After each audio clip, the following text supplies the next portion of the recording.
Hop, nahv haqida gaplashadigan bo'lsak, tavkidga keldik, tavobelarni. Uchinchisi, na'atni o'tdik. Na'atdan keyin atfni o'tdik, atfdan keyin tavkid va undan keyin badal qoladi. U to'rtta tavobe borda. Tavobening ichida to'rtta narsa bor. Tavkid degan ta'kid degani, bu o'ziga cheklangan miqdordagi so'zlar bor, hamma narsa bilan ta'kid qilinavermaydi. Masalan, birinchisi nafsun degan so'z bo'ladi, o'zi degani. Aynun ayni o'zi. Kullun kallun bo'lib qolibdi. Kullun har biri degani. Xo'p, jami'un barchasi, ammatun hammasi degani. Kila degani ikkovi degani. Xo'p, ja'al mudiru nafsuhu. Bularni yasalish qanaqa bo'ladi? Ta'kid mana aytamiz, ko'pincha o'zidan avval kelayotgan bir so'zni ma'nosini kuchaytirish uchun ishlatiladi. Mana o'zidan oldin kelayotgan mana so'zni ma'nosini kuchaytiradi. Buning uchun yuqoridagi so'zlardan foydalanadi. Buning uchun mana bu so'zlardan foydalanar ekanmiz.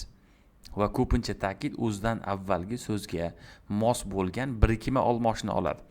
Ya'ni hum degani tullabun ko'plikmi? Ko'plik. Ko'plik kimga to'g'ri keladi? Humga to'g'ri keladi. Jami'uhum bo'lyapti. Agar tolib bo'lganda jami'uhu bo'lar, lekin tolibni jami'uhu deya olmaymiz.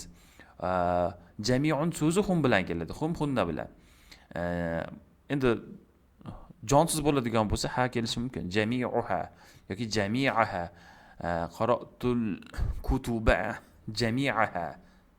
Kitoblarni hammasini o'qidim deganda kitob kutubga o'zgarib turib, kutubga ha bilan birga yoziladi. Endi bu yerda tullab ko'plik bo'lgani uchun shunga moslangan. Endi mana mudir bo'lsa hu kelyapti. Mudir huvaga to'g'ri keladi-da. Huvani birikma olmosh hu, nafsuhu bo'lyapti o'shaning uchun. Ja'a ar-ra'isu aynuhu.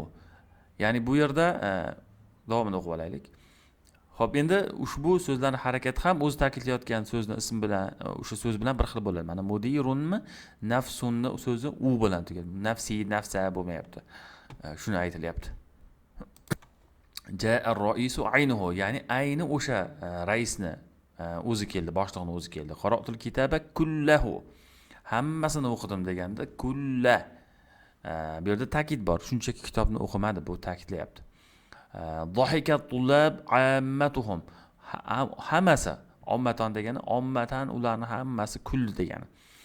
Jalasa tilmizani kilahuma. Kila degan so'z muannas bilan ikkilik, muzakkar va muannasi ikkilikda keladi. Kila kilta. Bu birlikda ishlatilmaydi. Kullunni ikkiligida xuddiki kila bo'ladi bu. Demak, jalasa tilmizani kilahuma. Huma bilan keladi keyin bu ham birikma olmosh qo'shilsa ham. Jalasat tilmizatani kiltahuma bo'ladi bu yerda.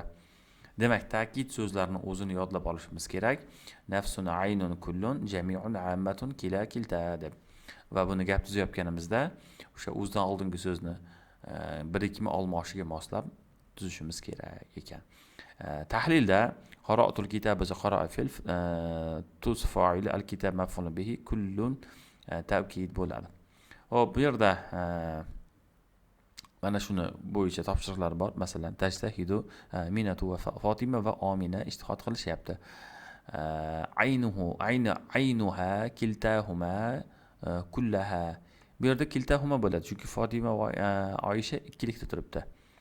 Mana shuni singari topib tarjima qilishingiz kerak.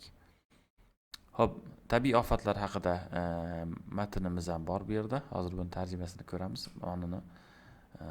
O'zini alohida qilib olamiz.